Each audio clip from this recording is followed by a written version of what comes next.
করেছেন, কিয়ামতের ময়দানে আপনাকে কেউ চিনবে না, আপনাকে একটা নেকি পর্যন্ত দিবে না। এই জন্য দুনিয়ার জীবনে যদি আপনি ভালো কোনো আমল করে যাইতে পারেন, কবরে যাওয়ার পরে এই আমলগুলো আপনার জন্য নাজাতের জারিয়া হয়ে যাবে। জোরে জোরে বলেন সুবহানাল্লাহ। মুসলমান ভাইরা আমার, কিয়ামতের ময়দানে যখন কোনো নেকি পাবে না, চলে যাবে সবাই। আমার আপনাদের ফার্স্ট ফাদার আদি পিতা আদম আলাইহিস সালামের কাছে সব উম্মতগুলো দৌড়াইয়া যাবে, বলবো গো আমার আব্বা জান, ও আমাদের আদি পিতা, বিপদে পড়ে গেছি, নাকি শর্ট পড়ে গেছে, আমাদের জন্য কি একটু বারের জন্য সুপারিশ করা যায় না? আপনি যদি আমাদের জন্য একবার সুপারিশ করতে পারেন গো নবীজি, আল্লাহ রাব্বুল আলামিন আপনার সুপারিশের কারণে আজকে হয়তো আমারে মুক্তি দিয়া জান্নাত পর্যন্ত পৌঁছাইয়া দিবে। আল্লাহর পয়গম্বর আদম বলবে গো, ও হাসরবাসীরা রে, আমার দ্বারা আজকে সুপারিশ করা সম্ভব নয়। কারণ কি আমি দুইটা ভুল করেছিলাম, এই ভুলের কারণে জান্নাত থেকে আমাকে বের করে দেওয়া হলো। 3.5 থেকে 350 বছর কাতার পরে দোয়া কবুল করেছে। আমি অপরাধ করেছিলাম, শুধু তাই নয়, আমার স্ত্রী অপরাধ করেছে। কাজী আল্লাহ আমার যে কি অবস্থা হয় আমি জানি না, কাজে আমার দ্বারা সুপারিশ করা সম্ভব না। নবী পর্যন্ত ব্যাগ দিয়ে দিব, সুপারিশ করা সম্ভব না। এখন আপনি দুনিয়ার জীবনে যদি কোনো বিপদে পড়ে যান, আপনাদের সিরাজগঞ্জের এমপি সাহেব, জান্নাতারা হেনরি, আরও যারা আছে, মন্ত্রীরা যারা আছে বাংলাদেশের, বিপদে পড়ে গেছেন, আপনার পরিচিত হলে ফোন দিলে উপকার পাবেন কি পাবেন না? কিন্তু আপনি কবরে চলে গেছেন, মালসাপাড়া কবরস্থান, সিরাজগঞ্জের রহমতগঞ্জ কবরস্থান, শিয়ালখোল কবরস্থান আছেন, আপনার বিপদে পড়ে গেছেন ফেরেশতাদের সামনে, প্রধানমন্ত্রী ফোন দিলে কাজ হবো?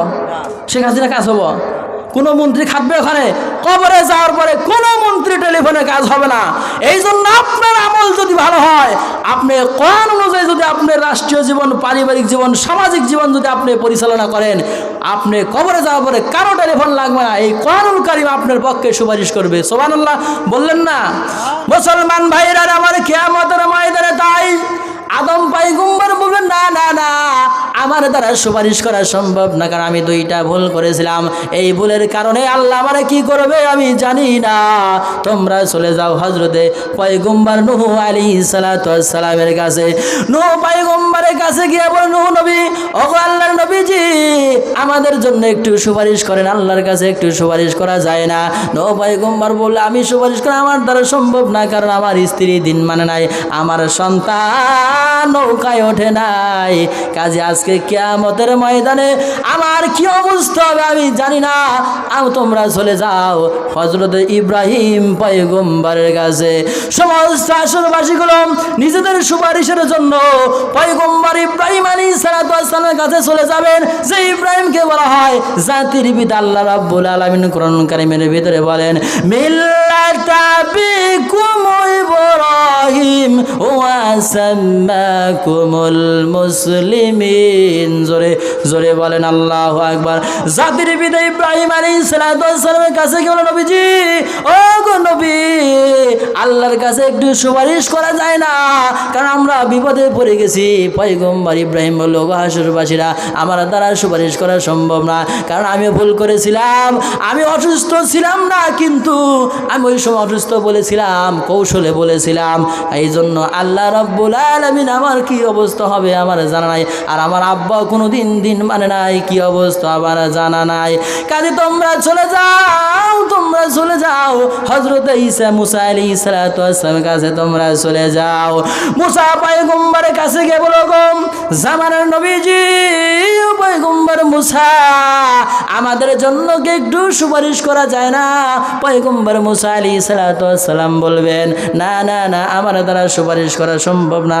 কারণ কি বলে, বানি ইসরাইলের যুগে একটা লোককে আমি থাপ্পড় মেরেছিলাম, আমি শাসন করার জন্য মেরেছিলাম, কিন্তু লোকটা যে মারা যাবে আমি জানি না।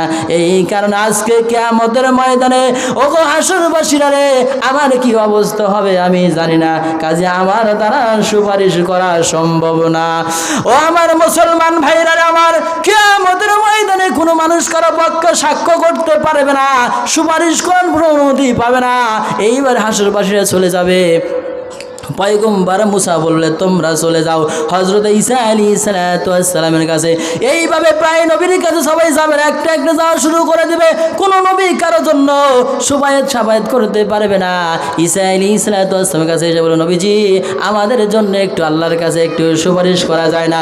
পয়গম্বর ঈসা আলাইহিস সালাম বলবেন, ওগো হাসরবাসীরা রে, আমার দ্বারা সুপারিশ করা সম্ভব না, কারণ দুনিয়ার সমস্ত মানুষগুলো খ্রিস্টানরা বিশেষ করে আমাকে আল্লাহর পুত্র বলেছে। আজকে হাসরের ময়দান আমার কি অবস্থা আমরা জানি না, তবে আমি একটা সুপারিশ করতে পারি, আমি একটা পরামর্শ তোমাদের দিতে পারি। বলে কি পরামর্শ নবীজি? বলে তোমরা চলে যাও বিশ্ব নবী সরদারে দো আলম মুহাম্মদুর রাসূলুল্লাহ সাল্লাল্লাহু আলাইহি ওয়াসাল্লামের দরবারে চলে যাও। উনি ছাড়া আজকে কিয়ামতের ময়দানে কাউকে সুপারিশের অনুমতি দেওয়া হবে না। জোরে জোরে বলেন মারহাবা। সব নবী ফেল মেরে যাবে ওই দিন, কোনো নবীর কাজ হবে না, একমাত্র বিশ্ব নবীজি জনাবে মুহাম্মদুর রাসূলুল্লাহ সাল্লাল্লাহু আলাইহি ওয়াসাল্লামকে বলা হবে, নবীজি আপনাকে সুপারিশের অনুমতি আপনাকে দেওয়া হলো, আপনি যদি আজকে আপনি যার পক্ষে বলবেন সেটাকে আমরা নেওয়া হবে। আজকে বাংলাদেশে মনে হয় সন্ধ্যা 7টায় কিছু মন্ত্রী বর্ধিত করা হচ্ছে, অনেকে খবরে দেখেছেন। তাহলে 300 জন এমপির ভিতরে যারা মন্ত্রী হয় নাই তারা মনে মনে ভাবতেছে, আল্লাহ আমাদের জেলা ডাকলেন কি বান মনে চাচ্ছে কিনা? সিরাজগঞ্জ জেলায় মন্ত্রী এই পর্যন্ত আসে নাই। আজকে প্রায় 10 থেকে 12 জন ঘোষণা দিবে, তারা সবাই একটা এমপি আজকে এলাকায় নাই, সব ঢাকা চলে আসে যে আমাকে যদি ডাকলেনি। তাহলে কিয়ামতের ময়দানে আমাকে আপনাকে যখন জান্নাতের টিকিট দেওয়া হবে, মানুষটা কত খুশি হবে, এই খুশির কোনো হিসাব নাই। কারণ যেই জায়গার শুরু আছে আর শেষ নাই, এত একটা নাজ নিয়ামতের জায়গা। দুনিয়াতে মানুষের কষ্ট আছে, ক্লেশ আছে, দুঃখ কষ্ট। মানুষ যখন বাচ্চা থাকে, ছোট থাকে, টেনশন নাই, আস্তে আস্তে বড় হয়, বিপদ বেড়ে যায়, বিয়ে শাদী করবে আরও বিপদ, বুড়ো হয়ে গেলে নড় বেরিয়ে পার না, যদি ঘরে পড়ে যায় কেউ টাইম বেরিয়ে পারে না। কি বলেন? খালি অধিশাপ দেয়, বুড়া মরেও না। আছে কিনা মুরব্বী? হ্যাঁ মুসলমান ভাইরা আমার, এই জন্য কিয়ামতের ময়দানে যখন আপনি আমলনামাগুলো ডান হাতে পেয়ে যাবেন, আপনার চাইতে সুখী মানুষ, আনন্দিত আর ওই দিন আর কেউ হবে না। উদাহরণ দিলে বুঝবেন, আপনি যদি গভীর সমুদ্রের ভিতরে, এই সাগরের ভিতরে যখন পার হতে লাগবেন, যমুনা, আপনাদের এই সিরাজগঞ্জের যমুনা নদী যখন আপনি পার হইতে লাগবেন, হঠাৎ ঝড়ের কবলে যদি নৌকাটা পড়ে যায়, নৌকা যখন ডুবে যাবে, সব মানুষ যদি যখন মারা যাইতে লাগে, আপনি ওই সময় যদি নৌকার ভিতরে থাকেন, কেমন কষ্ট আপনার লাগবে। আল্লাহ আজকে যদি একটু বাঁচতে পারতাম কত ভালো হতো। এই অবস্থার ভিতরে একটা তক্তা বা একটা নৌকাওয়ালা যদি এসে আপনার ওখানে উদ্ধার করে, আপনি যেরকম খুশি হবেন। কিয়ামতের ময়দানে বান্দা যখন আমলনামাগুলো ডান হাতে পেয়ে যাবে, বান্দা সব চাইতে বেশি খুশি হবে। জোরে জোরে বলেন সুবহানাল্লাহ। মুসলমান ভাইরা আমার, শুধু তাই নয়, বিশ্বনবী সরদারে দো আলম, বিশ্বনবী জনাবে মুহাম্মদুর রাসূলুল্লাহ সাল্লাল্লাহু আলাইহি ওয়াসাল্লামের কাছে পৌঁছে যাবে, বলবে, নবীজি আমরা আপনার উম্মত ছিলাম গো নবী, আমাদের জন্য আজকে একটু সুপারিশ করা যায় না? নবীজি আমার বলবেন এখানে। নবীজি যখন সুপারিশ করা শুরু করে দিবেন, ফেরেশতারা চলে আসবে, এসে বলবে, চোকান দূর হয়ে যাও, দূর হয়ে যাও, ইয়া রাসূলুল্লাহ, ইয়া হাবিবাল্লাহ, এইগুলো আপনার উম্মত না, উম্মত না। বলে কেন আমার উম্মত না? দাড়ি টুপি সব দেখা যায়। বলে হুজুর আপনি জমিন থেকে বিদায় হওয়ার পরে এই লোকগুলো আপনার দিন মানে নাই, আপনার যে রেখা আসা কোরআন কারীম এবং হাদিস অনুযায়ী জীবন পরিচালনা করে তো নাই, সারাটি জীবন বিরোধিতা করেছে। ও রাসূল আপনি এদেরকে সুপারিশ করবেন না। সঙ্গে সঙ্গে রাসূল বলবেন, কোরআন শরীফের আয়াত, ওয়ামতাজুল ইয়াউমা আইয়ুহাল মুজরিমুন, সঙ্গে সঙ্গে পর্দা পড়ে যাবে, আলাদা হয়ে যাবে, এমন একটা প্রাচীর পড়ে যাবে, এই পাশে ওই পাশে দেখার কোনো বুদ্ধি থাকবে না। ওই দিন রাসূল আমাদের সুপারিশ না করলে এর চাইতে আর মুসিবত কি আছে? আমার ভাইরা, কিয়ামতের ময়দানে বান্দারা, ওই বিপদ মুহূর্তে যদি আমার আপনার পয়গম্বর আমাকে সুপারিশ না করে, এর চাইতে মুসিবত আর কি হতে পারে? আমরা তো নবীজি গো, আমরা নবীর আদর্শ যদি মানতে পারি, কিয়ামতের ময়দানে আল্লাহর নবীজি আমাদেরকে ধরে ধরে আল্লাহর জান্নাতে পৌঁছায় দিবে। জোরে জোরে বলেন সুবহানাল্লাহ। আমার রাসূল শুধু নেতা ছিলেন না, রাষ্ট্রনায়ক ছিলেন আমার রাসূল ইমাম ছিলেন, নেতা ছিলেন, সব এমন কোনো কাজ নাই রাসূল করেন নাই। ওই রাসূলের রক্ত মাখা দিন যারা দুনিয়ার জমিনে যারা রেখে যাবে, এদেরকে আল্লাহ রাসূল সুপারিশ করে কিয়ামতের ময়দানে আল্লাহর জান্নাতে পৌঁছায় দিবে। জোরে জোরে বলেন সুবহানাল্লাহ। আমার ভাইরা, এই জন্য ইসলামের পক্ষে যখন যে কাজটা আসে, আপনার পারিবারিক জীবন আপনি কোরআন দিয়ে সাজাইবেন, আপনার অর্থনৈতিক জীবন আপনি দিনে কোরআন দিয়ে সাজাইবেন, আপনার পরিবার নীতি, আপনার জীবন নীতি যত কিছু আছে কোরআনুল কারীম দিয়ে যদি সাজাইতে পারেন গো, আপনার এই ৬০-৭০ বছর জিন্দগি পার হওয়ার পরে কবরে যাওয়ার পরে আপনি আরাম আয়েশে সুখগুলো ভোগ করবেন। আমার ভাইয়েরা, দুনিয়ার জীবনে ৬০ থেকে ৭০ বছর আপনি চাকরি করেছেন, এরপর রিটায়ারের টাকা পান কি পান না, বয়স হয়ে যাওয়ার পরে চাকরি করতে আপনি পারেন না, ব্যাংকের ভিতরে লক্ষ লক্ষ কোটি কোটি টাকা জমাইলেন ভবিষ্যতের জন্য, যখন অবসর হয়ে যান তখন টাকা দিয়ে আপনি জীবনগুলো পরিচালনা করেন। আমার ভাইয়েরা, এইভাবে যদি আপনি যদি দুনিয়ার জীবনে যদি আপনি লক্ষ লক্ষ নেকির মালিক হতে পারেন, কিয়ামতের ময়দানে কবরের জগতে যাওয়ার পরে এই নেকিগুলো আপনাকে সুপারিশ করে আল্লাহর জান্নাতে পৌঁছাবে। জোরে জোরে বলেন সুবহানাল্লাহ। এই জন্য দুনিয়ার জীবনে আল্লাহ সময় দিয়েছে আপনাকে, এই সময়গুলো অযথা নষ্ট না করে ইসলামের পক্ষে যদি আপনি ব্যয় করেন, এটাই কিয়ামতের ময়দানে আপনার জন্য নাজাতের উসিলা হয়ে যাবে। আজকে অনেক মানুষ আছে, এরা আল্লাহর হুকুমে আসেই না, নামাজের কথা বললে মনেই করে না। এমনও মুসল্লি আছে, এই ঈদগাহ মাঠের আজকে মাহফিল, এই ঈদের 2টা ঈদের নামাজ পড়ে আসেন, এরকম বছরে 2 বার। এরা হলো ঈদুল আলী মুসল্লি, এরা বছরে 2 বার। কি আছে শুক্র আলী, আজকে শুক্রবার চলে গেল, জুমার দিন পাবেন, অন্য দিন পাবেন না।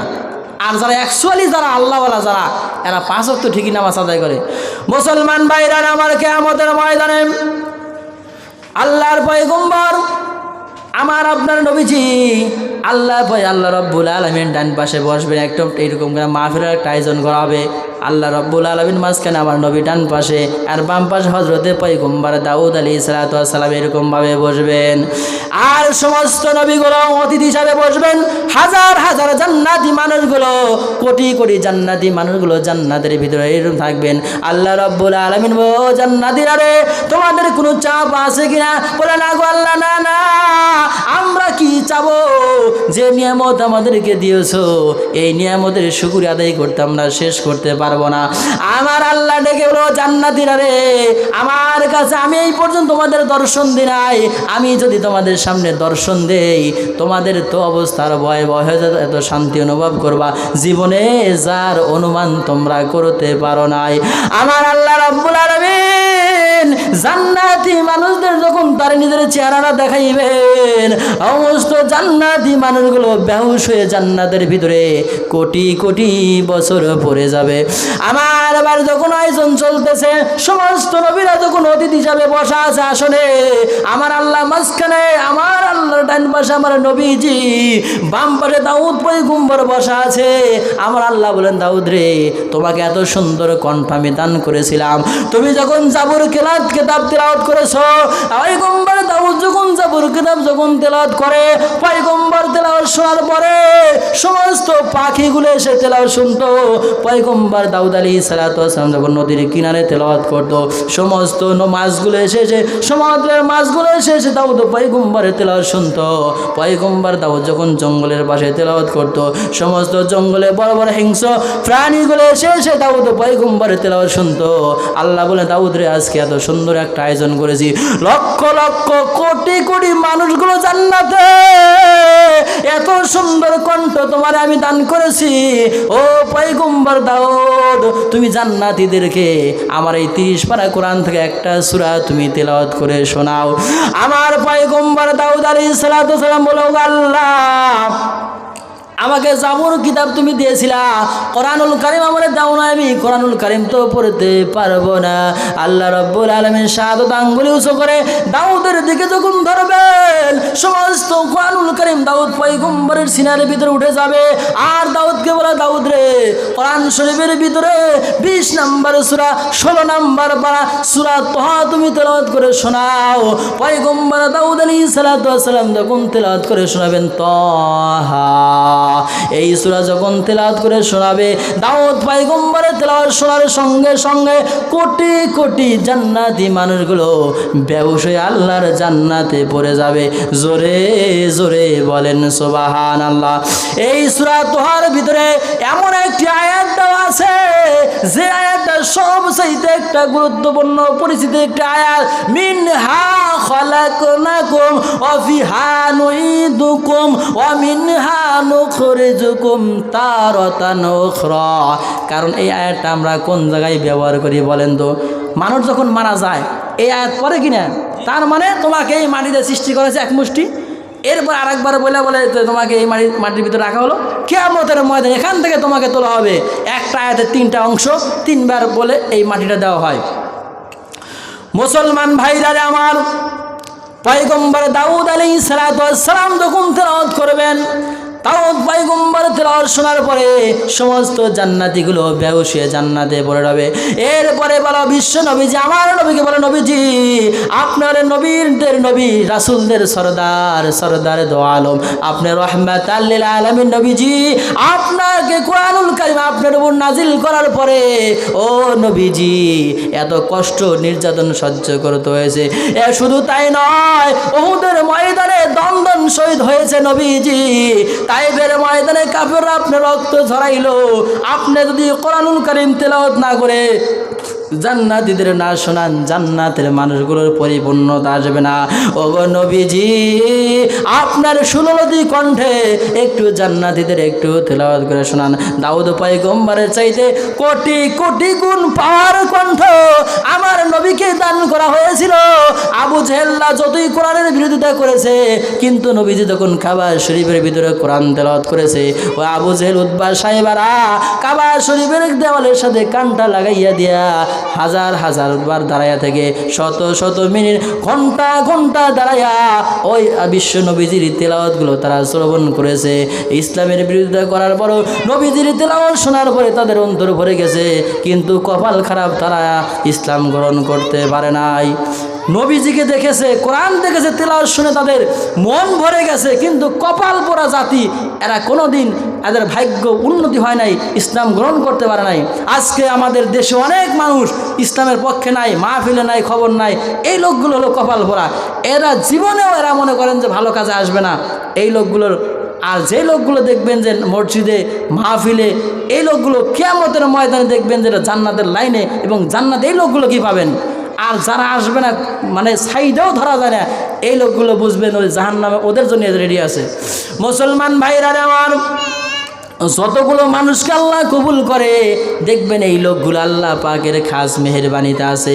আর যাদের কবুল হলো না, বুঝবেন ওদের নসিবটা খুব ভালো না। মুসলমান ভাইরা আমার আল্লাহ যখন ডেকে বলে, নবীজি ও বিশ্ব নবীজি আপনি একটু তেলাওয়াত করে একটু শোনান, নবীজিকে বলা হবে আমার নবী তেলাওয়াত করবেন। 22-23 পারা মিলে একটা সূরা আছে, যেই সূরার নাম হলো সূরা ইয়াসিন। 36 নম্বর সূরা, মক্কাতে সূরাটা 41 নম্বরে নাজিল হলো। আমার নবীজি যখন সূরা তেলাওয়াত করে শোনাবেন, ইয়াসিন ওয়াল কুরআনিল হাকীম ইন্নাকা লামিনাল মুরসালিন। এই নবীজির তেলাওয়াত শোনার পরে জান্নাতি মানুষগুলো কোটি কোটি বছর বেহুশ হয়ে আল্লাহর জান্নাতে পড়ে রইবে। জোরে জোরে বলেন সুবহানাল্লাহ। মুসলমান ভাইরা আমার, সূরা ইয়াসিনকে কোরআনের দিল বলা হয়। আল্লাহর কোনো বান্দা যদি ফজরের নামাজে পড়ে সূরা ইয়াসিন তেলাওয়াত করে, সারাদিন বান্দার উপর রহমতের বরকত বর্ষিত হবে। জোরে জোরে বলেন সুবহানাল্লাহ। আগের জামানায় দেখেছেন সকালবেলা হলে প্রত্যেকটা বাড়ি থেকে কোরআনের আওয়াজ কানে ভেসে আসতো কিনা? এখন আর তা আসে না। কারণ কি? আজকের দেশের আজকের সমাজের যুবক ভাইয়েরা 12টা-1টা পর্যন্ত, রাত্রি 12-1টা-2টা পর্যন্ত মোবাইলগুলো টেপাটেপি করে, কি করে না, করতে করতে ঘুমায় যায়। 8টা-9টা কখন বাজে টেরি পায় না। আগে দেখবেন বয়স্ক মানুষ বাড়ির যারা ছিলেন যুবক ভাইরাও এনারা কোরআন তেলাওয়াত করতো, ফজরের পরেই শুরু করছে, বাচ্চাদের মক্তবে পাঠাইতো। এখন 12টা-1টা-2টা বাজে মোবাইল টিপতে, পড়বো কখন? বেশি রাত্রে ঘুমাইলে কিন্তু ফজর ঠিক মতো পড়া যায় না, 8টা-10টা বেজে যায়। আমার ভাইরাম, এরপরে আমার নবীজি তেলাওয়াত করে শোনাইবেন ফজরের নামাজের পর ইয়াসিন রেগুলার পড়বেন। আপনার রহমত বরকত দিয়ে আল্লাহ রাব্বুল আলামিন সারাদিন আপনার উপর শুধু রহমত বর্ষিত হবে। জোরে জোরে বলেন সুবহানাল্লাহ। আমার ভাইরা শুধু তাই নয়, ফজর কোন আল্লাহর কোন বান্দা যদি কবরস্থানের পাশে গিয়া সূরা ইয়াসিন তেলাওয়াত করে, আমার নবীজি বলেন সূরা ইয়াসিনের বরকতে কবর আযাবটা মাফ করে দেওয়া হয়। জোরে জোরে বলেন সুবহানাল্লাহ। এমনও সন্তান আছে তার আব্বার কবরের পাশে গিয়ে বসে বসে পড়ে। আবার কিছু সন্তান আছে ভাই, পালসার মোটরসাইকেলে প্রাইভেট কার না, ওই পাশ দিয়ে চলে যায়। বাবা যে মা যে চলে গেছে কবরে জানেই না মনে হয়, একটু দাঁড়ানোর সময় হয় না। আমার ভাইয়ের আল্লাহর নবী যার অনেকগুলো ফজিলতগুলো আছে সূরা ইয়াসিনের ভিতরে।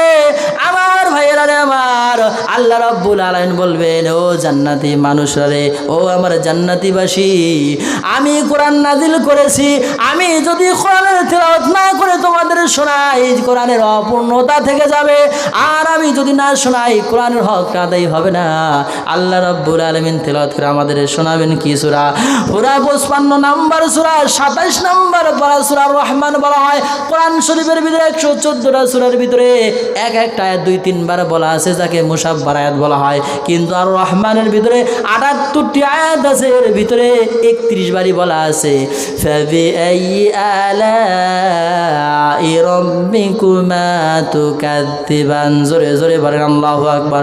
তাহলে একটা আয়াত বেশি দেওয়ার কারণ কি? আমার আল্লাহ রাব্বুল আলামিনের বান্দারে, এতগুলো নিয়ামত তোমার আমি দান করেছি, তোমার আমি দান করলাম, আমার কোন কোন নিয়ামতকে তুমি অস্বীকার করবা, কোন কোন নিয়ামতকে অস্বীকার করবা বান্দা, এই কথাই আয়াতের স্পষ্ট বলা আছে।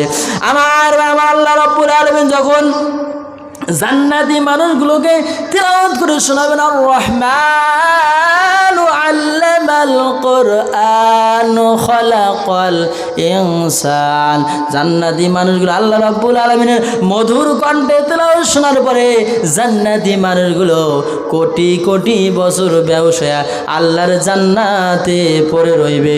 জোরে জোরে বলেন সুবহানাল্লাহ। আমাদের দেশে আজও আল্লাহ কিছু কিছু মানুষের কণ্ঠ দিয়েছে, যেমন এই গত কয়েকদিন আগে 120টা দেশকে পিছনে ফেলে হাফেজ বশির আহমেদ বাংলাদেশকে ছিঁড়ে ফেলেছে।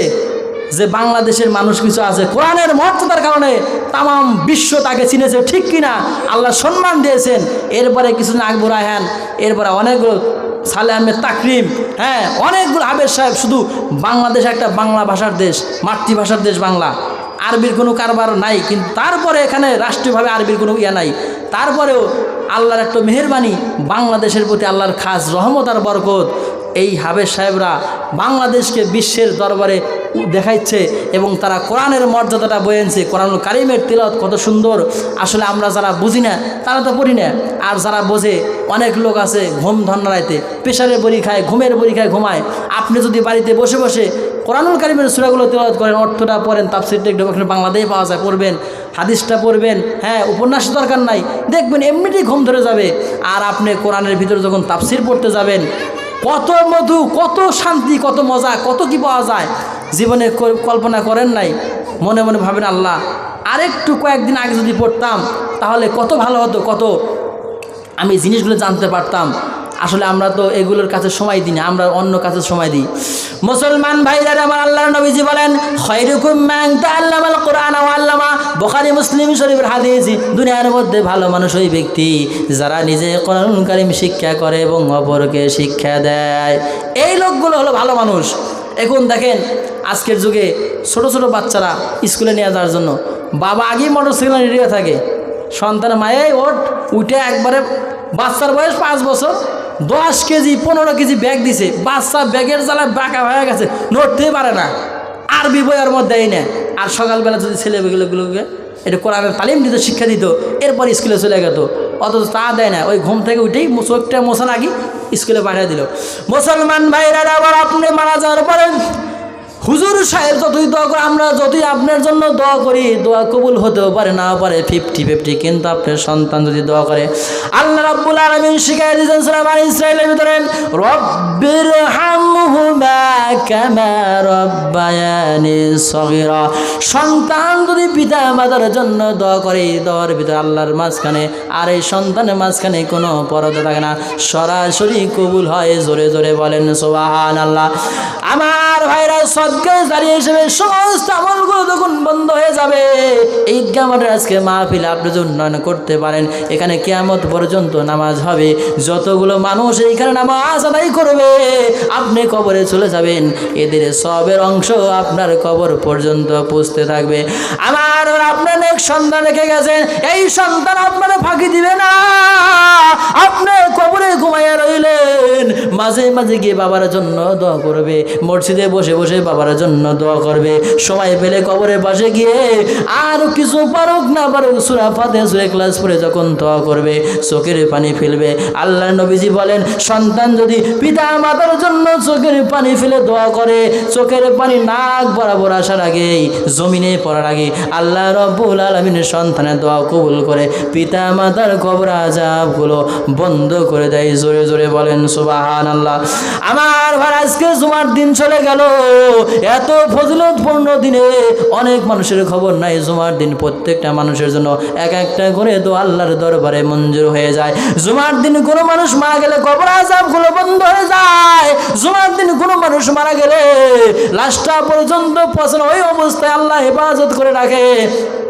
শুধু তাই নয়, এই জুমার দিন আদম পয়গম্বরকে সৃষ্টি করা হয়েছে, এই জুমার দিন আদম পয়গম্বরকে জান্নাত থেকে বের করে দেওয়া হয়েছে। এই জুমার দিন আবার দুনিয়াটা গজবে আল্লাহ কিয়ামত দেয়া ধ্বংস করে দিবেন। মুসলমান ভাইরা আমার, এই জন্য আমরা যদি পরিপূর্ণভাবে আমরা আল্লাহ পাকের হুকুমগুলো আদায় করি, আমাদের কবরের থেকে শুরু করে হাসর মিজান ফুলসিরাতে কোনো জায়গায় কোনো সমস্যা হবে না। আমার আপনার দরদ নবীজি, বিশ্ব নবীজি আপনার আমার জন্য সুপারিশ করে আল্লাহ জান্নাতে পৌঁছায় দিবেন। জোরে জোরে বলেন সুবহানাল্লাহ।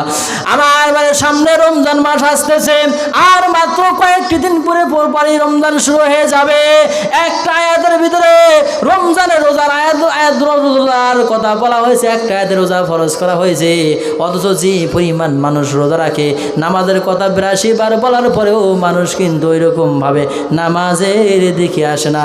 আমার আল্লাহ রাব্বুল আলামিন বলেন, আইয়ুহাল্লাযীনা আমানু কুতিবা আলাইকুমুস সিয়ামু কামা কুতিবা আলাল্লাযীনা মিন ক্বাবলিকুম লাআল্লাকুম তাত্তাকুন। জোরে জোরে বলেন আল্লাহু আকবার। আমি তোমাদের উপর রোজা ফরজ করেছি, যেমনি ফরজ করেছিলাম তোমাদের পূর্ববর্তী উম্মতদের উপর। তোমরা মনে মনে ভাবতেছো, আল্লাহ আমাদের উপর রোজা ফরজ করে হয়তো বিপদ বোঝা চাপাই দিয়েছো না, তোমাদের পূর্বে যারা ছিল তাদের প্রতি রোজা ছিল ফরজ, কিন্তু এরকম সিস্টেমে ছিল না, তাদের পদ্ধতি আলাদা ছিল, তোমাদের পদ্ধতি একটু আলাদা করা হয়েছে।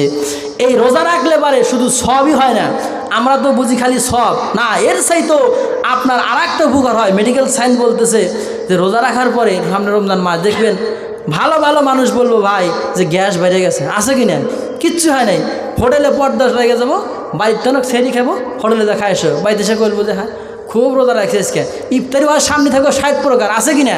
আর 140 জন রোজাদার এমন লোক আছে, গরিব মানুষ টিউবওয়েলের পানি দিয়ে ইফতার করবে, এরকম লোক আছে কি না।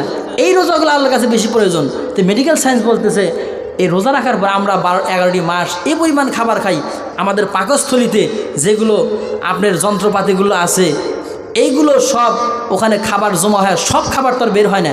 এমন কিছু জায়গা আছে খাবারগুলি আটকে যায়, আটকে যাওয়ার কারণে ওখানে পয়জন শুরু হয়। এই পয়জন শুরু হওয়ার কারণে আপনার হঠাৎ করে ডায়াবেটিস বেড়ে যায়, হাড়ের সমস্যা বেড়ে যায়, এরপরে পেটে ব্যথা শুরু হয়ে যায়, অনেক পয়জন ওখানে হয়। আপনি এই মাইক চলতেছে, ফ্যান চলবে, দীর্ঘক্ষণ চলতেছে, বন্ধ করলে এবার ঠান্ডা থাকে, আর খালি চলবে চলবে, গরম হয় না। তো যখন মানুষ 11টি মাস যখন খাওয়ার কারণে এরকম অবস্থা হয়ে যায়, আর একটা মাস যখন দুপুরে খাবে না, একটু বিরতি দিবে, এই তাতে আপনার শরীরের সমস্ত রোগ জীবাণু যা আছে সবগুলো ওখান থেকে সব দূরে চলে যায়, অবসর পাইল। এই জন্য আপনার এই সামনে 11 মাস যে চলবেন, বড় কোনো অসুখ আল্লাহ রাব্বুল আলামিন দেয় না। অথচ মানুষ রমজান মাসে আসলে তার আরও অসুখ বেড়ে যায়। মুসলমান ভাইরা আমার, সাধারণ এই মাসের ভিতরে আপনি একটা আমল করলে একটা আমলের জন্য আপনি একটা আমলের সবই আপনি পাবেন, দুই রকম হয় না। কিন্তু রমজান মাসে আল্লাহর কোনো বান্দা যদি একটা নফল আদায় করে, বান্দার জন্য একটা ফরজের সমতুল্য সব দেওয়া হয়। জোরে জোরে বলেন সুবহানাল্লাহ। 2 নাম্বার হলো, বান্দা যখন এই রমজান মাসের ভিতরে 1টি টাকা দান করেছে, 7 গুণ পর্যন্ত, 7 থেকে শুরু করে 70 গুণ পর্যন্ত টাকাটা বর্ধিত করা হয়। একটা ফরজ আদায় করার পরে ফরজটা 70 ফরজের সমান হয়ে যায়। সারা বছর মাস খাবেন আপনি, সারা বছর খাবেন, হিসাব দিতে হবে। রমজান মাসে আপনার কোনো হিসাব দিতে হবে না। এতগুলো বরকত দেওয়া হয়েছে, সারাটি বছর কবর আযাব চালু থাকে জুমার দিন বাদ দিয়া, কিন্তু রমজানের ভিতরে কবর আযাবগুলো আল্লাহ বন্ধ করে দেয়। শয়তানকে আটকায় রাখে, বন্দি করে রাখা হয়। শুধু রহমত আর বরকত আপনার জন্য আল্লাহ রব্বুল আলামিন নাজিল করে। আমার ভাই, রমজানের ভিতরে একটা রাত তাকে লাইলাতুল কদর বলা হয়। কদর নামে একটা সূরা আল্লাহ নাজিল করেছেন। এই রাত্রের ভিতরে আল্লাহর কোনো বান্দা যদি ইবাদতগুলো করে, বান্দার আমল নামায় 1000 মাসের চাইতে উত্তম বদলা বান্দার আমল নামায় দেওয়া হয়। জোরে জোরে বলেন সুবহানাল্লাহ। সাহাবায়ে কেরাম প্রশ্ন করলো, ইয়া রাসূলুল্লাহ, ইয়া হাবিবাল্লাহ, আমাদের হায়াত কম, 50, 60, 100, 150 বছরের মানুষ আর বাঁচে না, কি বলেন মুরব্বী? এরকম 150 বছরের মানুষ আর পাওয়া যায়, 100-2 পাওয়া যায়। কিন্তু অন্যান্য নবীর আদম পয়গম্বর 1000 বছর, নূহ 950 বছর, মুসা 400 বছর হায়াত পাইল। তাদের উম্মতগুলো কোটি কোটি নেকি নিয়ে কিয়ামতের ময়দানে দাঁড়ায়া যাবে। ও নবীজি, তাহলে কি হবে? আমাদের কি উপায় হবে? আমাদের 60-70-100 বছরের জিন্দেগি, আমাদের আমলটা কম হবে, কি করা যায়? নবী পেরেশানে পড়ে গেলেন। হঠাৎ করে জিবরাইল এসে বলে, ইয়া রাসূলুল্লাহ, ইয়া হাবিবাল্লাহ, টেনশন করেন না, আল্লাহ রাব্বুল আলামিন আপনার জন্য স্পেশাল একটা রাত্রির ব্যবস্থা করে সূরা কদর নাজিল করেছে। এই রাত্রিতে আল্লাহর কোনো বান্দা যদি আমল করে 1000 মাসের চাইতে উত্তম বদলা বান্দার আমল নামায় দেওয়া হবে। জোরে জোরে বলেন সুবহানাল্লাহ। 1000 মাস বলতে 12 মাসে 1 বছর হলে 1000 মাসে প্রায় 84 বছর হয়। প্রশ্ন করতে পারেন, হুজুর তাহলে আমরা তো 84 বছরে বাঁচবো না, আমরা যদি জীবনে আমরা 10 বছর নামাজ মাফ হয়ে গেল, 10 থেকে শুরু করে 50 বছর আমাদের হায়াত ছিল, 40 বছর জীবনে অনেকগুলো আমি সবে কদর পেয়েছি, আমল করেছি, আমার সব তো একবারে বস্তা বস্তা হয়ে গেছে, যে সব তো আমার অনেক বাড়তি, এই সবগুলো কি হবে? বলার প্রশ্ন আছে না? আল্লাহর নবীজি বলেন, তোমার বাবা যদি আমল না করে কবরে চলে যায়, তোমার পাড়া প্রতিবেশী রক্তের কানেকশন, তোমার দাদা পরদাদা তার দাদা তার বাবা যদি যা কবরে জগতে চলে গেছে, এই লোকগুলো কবরে যাওয়ার পরে বিপদে পড়ে গেছে কি গেছে না? বলে এই লোকগুলো কবরে যাওয়ার পরে এই তোমার যে অতিরিক্ত আমল থাকবে, এই আমলগুলো দিয়ে তোমার এই সমস্ত পরিবার আত্মীয় স্বজনের কবরে সবটা দিয়ে, এবং কিয়ামতের ময়দানে যখন মুসিবতে পড়ে যাবে, মিজানের পাল্লায় যখন শর্ট পড়ে যাবে, এই সমস্ত বর্ধিত আমল দিয়ে তাদেরকে মাফ করে আল্লাহর জান্নাতে পৌঁছে দেওয়া হবে। জোরে জোরে বলেন সুবহানাল্লাহ। আল্লাহ রাব্বুল আলামিন আমাদেরকে সকলকে তৌফিক দান করুক। আল্লাহুম্মা আমিন। আযান হচ্ছে ভাই।